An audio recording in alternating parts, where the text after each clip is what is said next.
बाल विकास एवं शिक्षण विधि, child development and teaching method. First question, हाशिए पर स्थित जाति की पृष्ठभूमि से आने वाला एक बच्चा अच्छे मार्गदर्शन के बावजूद कम आत्मविश्वास दिखाता है। उचित मार्गदर्शन हस्तक्षेप डैश पर केंद्रित होगा। आत्मसम्मान, संवर्धन और सुरक्षित संवाद।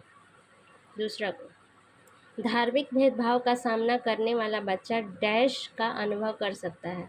भावनात्मक तनाव का अनुभव कर सकता है। जीन पियाजे के अनुसार मूर्त संक्रियात्मक अवस्था 7 से 11 वर्ष में बच्चे क्रमबद्धता का प्रदर्शन करते हैं। वस्तुओं की तार्किक क्रम में व्यवस्थित करना।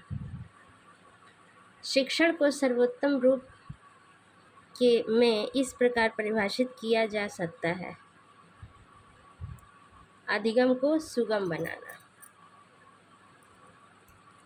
जब बच्चे किसी काम को करने के तरीके की योजना बनाते हैं तो वे किसका इस्तेमाल कर रहे होते हैं? अधिगम रणनीतियों का। क्वेश्चन नंबर 6, एक शिक्षक जो शिक्षार्थियों को उत्तर खोजने की दिशा में मार्गदर्शन करने के लिए प्रश्न पूछने का उपयोग करता है, वह किस विधि का प्रयोग कर रहा है? सुकराती शिक्षण विधि। क्वेश्चन नंबर 7, संतुलित बाल विकास के लिए ध्यान देने की आवश्यकता है केवल आनुवंशिकता पर, शारीरिक, मानसिक, भावनात्मक और रचनात्मक पहलुओं पर। क्वेश्चन नंबर 8, मानव विकास के किस क्षेत्र से संज्ञान सबसे अधिक निकटता से संबंधित है? ज्ञान प्राप्त करने में शामिल मानसिक प्रक्रियाएं। माता पिता की भागीदारी समावेशन को मजबूत करती है क्योंकि यह सीखने में निरंतरता को सुदृढ़ करती है। क्वेश्चन नंबर 10, गेस्टाल्ट मनोविज्ञान का कौन सा मूलभूत सिद्धांत यह सुझाव देता है कि शिक्षार्थी सूचना को केवल पृथक भागों के बजाय एक संपूर्ण संरचना के रूप में ग्रहण करते हैं? संपूर्ण। क्वेश्चन नंबर 11, थॉर्नडाइक के प्रयास या त्रुटि सिद्धांत का तात्पर्य है कि अधिगम निम्नलिखित के बीच संबंध स्थापित करने का परिणाम है। उद्दीपन और अनुक्रियाएं। थॉर्नडाइक का अभ्यास का नियम यह बताता है कि अभ्यास संबंधों को मजबूत बनाता है। क्वेश्चन नंबर 13, पियाजे के संज्ञानात्मक विकास के सिद्धांत के अनुसार 7 से 11 वर्ष की आयु के बच्चे आमतौर पर किस अवस्था में होते हैं? मूर्त संक्रियात्मक अवस्था। 14 नंबर क्वेश्चन, सांस्कृतिक समावेशन के लिए शिक्षकों को क्या करना चाहिए? विभिन्न सांस्कृतिक उदाहरणों को एकीकृत करना। बाल विकास का कौन सा क्षेत्र शारीरिक गतिविधियों के लिए बच्चे की बड़ी मांसपेशियों के उपयोग की क्षमता पर केंद्रित है? स्थूलगामक कौशल विकास। कक्षा में भावनात्मक सुरक्षा बच्चों की सहायता करती है आत्मविश्वास के साथ भाग लेने में। क्वेश्चन नंबर 17, परामर्श मार्गदर्शन से किस प्रकार भिन्न है?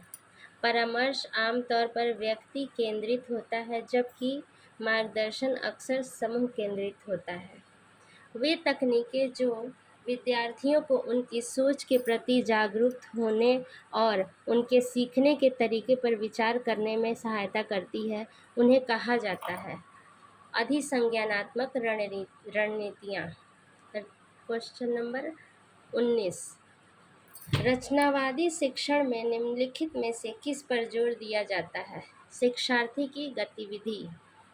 क्वेश्चन नंबर 20, एक शिक्षक जानबूझकर एक ऐसी उलझन भरी स्थिति प्रस्तुत करता है जो बच्चे के मौजूदा विचारों को चुनौती देती है।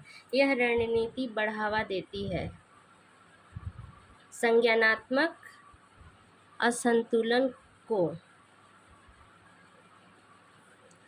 कौन सा शिक्षण दृष्टिकोण डिस्लेक्सिया, ADHD और अन्य अधिगम अक्षमताओं वाले शिक्षार्थियों के लिए विशेष रूप से लाभदायक है?